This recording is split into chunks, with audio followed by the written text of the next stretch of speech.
Hello, my name is Hakon and welcome back to my channel with a tiny update on my modular synth expansion project.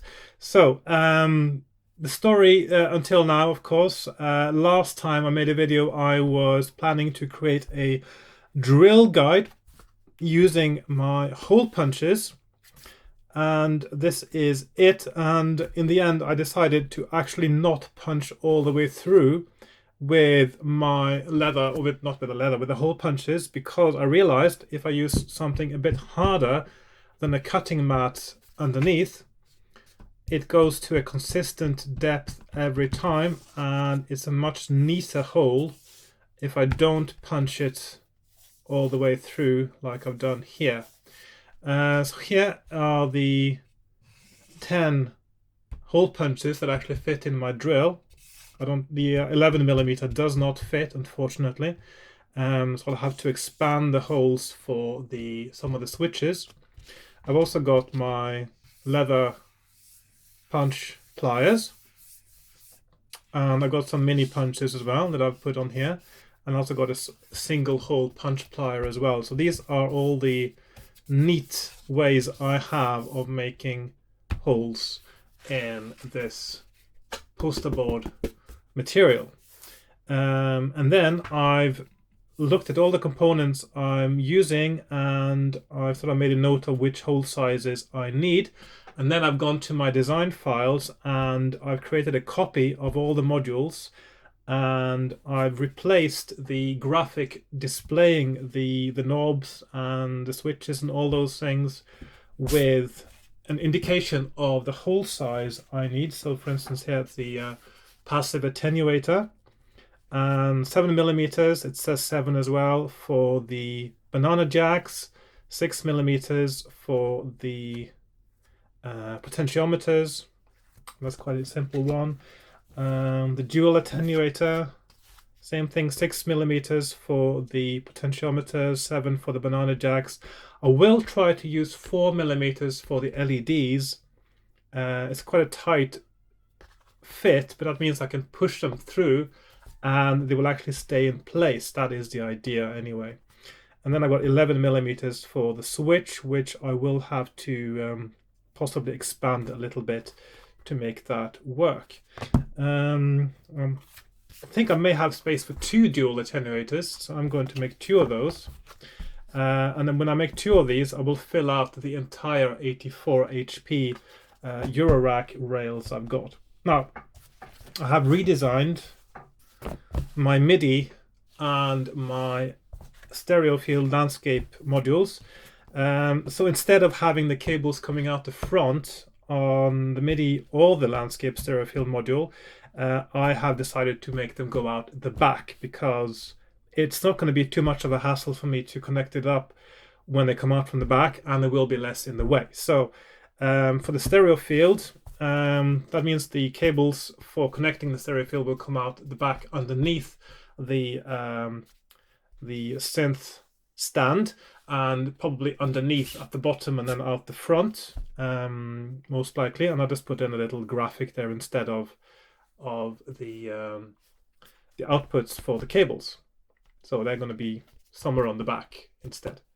For the MIDI module, instead of having the MIDI input on the front and the power input on the front, I was looking at the design of the MIDI Muso, and I found that because of the location of the power input, it was actually quite hard to use the hole on the PCB for attaching a bracket or anything else to make that attached to the front of the panel. So it's actually easier to attach it from the back, so that now the inputs are going to be pointing towards the front rather than being out of the front. So they'll be pointing out, well, rather they'll be pointing back. They're going to point the opposite way rather. So that means I'll be plugging it in from the rear, pushing towards the panel. And then I have decided to create slew limiters on the MIDI CV outputs, and I just had an experiment with that. It's very easy to make a simple slew limiter. It's basically just a small resistor that is connected in series with the output from the MIDI interface, and then it connects via a I've got a mind blank now. What are those things called? A capacitor. It's via a capacitor is then connected to ground. I'll actually show you that. Just give me 2 seconds. If I might have a. This is making my notes here now, so this is a bit messy. So basically, yeah, that's the easiest way to do it now. So here we got the signal coming out at the CV output from the MIDI muso, and then through a little resistor, and I tried it with 120 ohms because I had some those were the first ones I found. And then it connects to a capacitor, and I tried different settings now, and this goes to ground, and then this goes to the output. So input in, resistor, output, and then down to ground via a capacitor. And what that does is it smooths out the signal, because without it, the CV outputs from the MIDI is going to feel quite sort of digital and jagged. Sometimes I may want to keep that effect. So what I was intending to do is to attach a capacitor and a resistor now to all of these CV outputs, but the connection from the capacitor to ground, all of those are going to go via a switch, so that this switch here is going to switch. When that switch is on, it will connect all the capacitors to ground, which switches on the slew, and otherwise it will be off and it will be jagged. So that is the idea I've got. Of course, the gates don't technically need it, so it's just the CV outputs, anything that's supposed to be continuous-ish. Otherwise you have 128 discrete voltage steps, and it will step quite harshly between them. So if you have something that moves really fast, like an ADSR, it will sound quite digital, but if you smooth it out with a capacitor, it can sound much more analog. Of course, if you add a bigger capacitor, it actually moves really slowly, because that can be sort of it can move that kind of really slowly. That's a different effect, and of course that's an interesting effect as well. I may create some kind of module for doing that sort of thing at some point. At the moment, I'm just going to use a very small resistor and a very small capacitor to just add that little bit of smoothing out the signal without stealing too much of the time it goes up or down. Yeah, so that is the plan. So that is what this looks like. And also I merged together the two parts of the module, so the CV output and the gates are on the same panel. And of course I removed the bit with the MIDI and the power input. So those are my, we need to cut a little bit more off the top there. I see. These are then the modules that I've got, and that I will fit into my rack, and that will go between my two synthesizers. Now, I've also, I don't know if you can see that, but they're a bit shiny, and that is because I have varnished them, so to speak, with PVA glue. To protect the surface, the printed surface, and to make them more scratch proof. Once the PVA glue has cured properly after a few days, it is really, really durable and scratch proof, and it can be cleaned as well if I need to, if some dirt gets on them. So the next part of the job now is to drill out all these holes.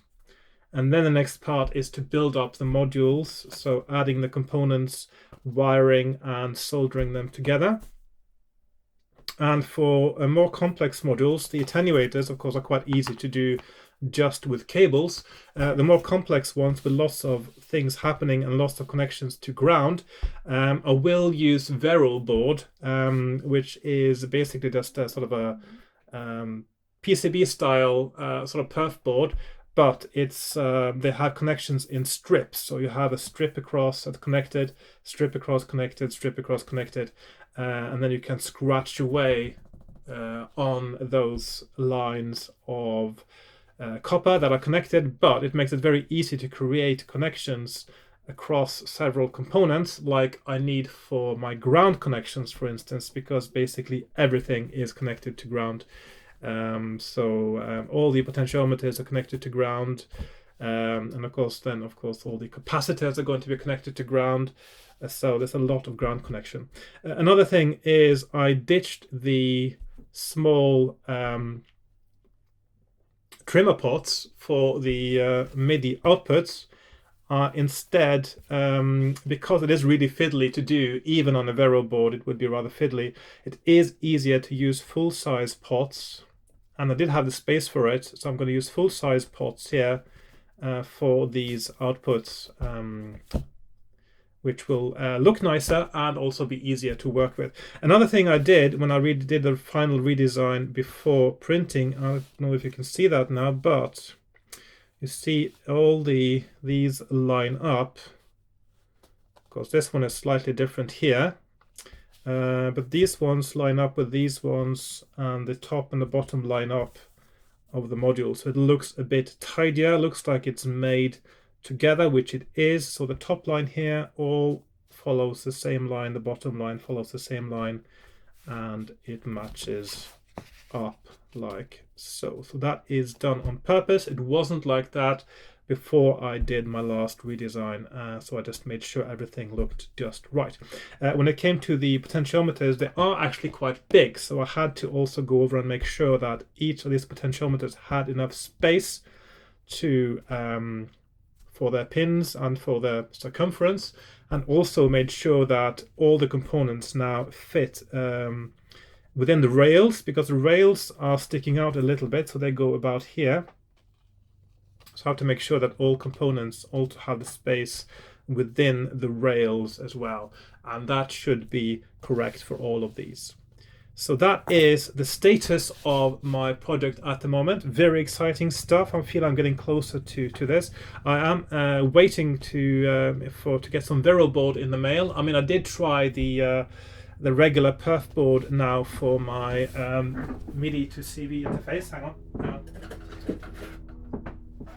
I was going to show you that now. But the problem is using a perf board like this without strips makes it very hard and messy to do all the connections, especially the ground connections here on the side. It gets very messy, and it's easy to make mistakes, easy to get dodgy solders, because you're trying to solder together two pads that aren't connected, for instance. It does work perfectly right now, but as a prototype, I think it was successful because I did learn some things from it, and I got a lot of soldering practice. But I think this is not ideal.